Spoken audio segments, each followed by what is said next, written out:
যেখানে আমাকে বাঁচানোর কেউ নাই সেখানে আমার রব আমাকে বাঁচাতে পারে। যেখানে আমাকে সাহায্য করার কেউ নাই সেখানে আমার রবের দরবার থেকে আমার জন্য সাহায্য আসতে পারে।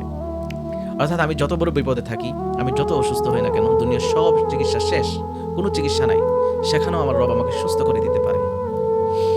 আমার সহায় হওয়ার মতো আমার কোনো বন্ধু, আমার কোনো বান্ধব আমার পাশে নাই, ঠিক সেই মুহূর্তে আমার আল্লাহ সহায় হয়ে আমার পাশেই থেকে যায়। সেই জন্য প্রয়োজন ধৈর্য ধারণ করা, আল্লাহর উপরে তাওয়াক্কুল রাখা। আসুন আল্লাহ সুবহানাহু ওয়া তাআলা আমাদেরকে, আমরা যদি ধৈর্যশীল হতে পারি তাহলে আল্লাহ সুবহানাহু ওয়া তাআলা আমাদেরকে কিভাবে সুসংবাদ দিচ্ছেন সেই বিষয়টি আমরা একটু পবিত্র কোরআন থেকে জেনে নিই।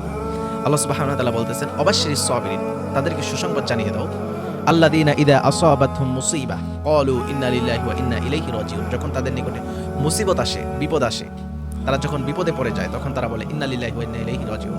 নিশ্চয়ই আমরা সকলেই আল্লাহ সুবহানাহু ওয়া তাআলার, আমাদের মালিকানা একমাত্র আল্লাহ সুবহানাহু ওয়া তাআলা, আমরা সকলেই তার দিকে ফিরে যাব।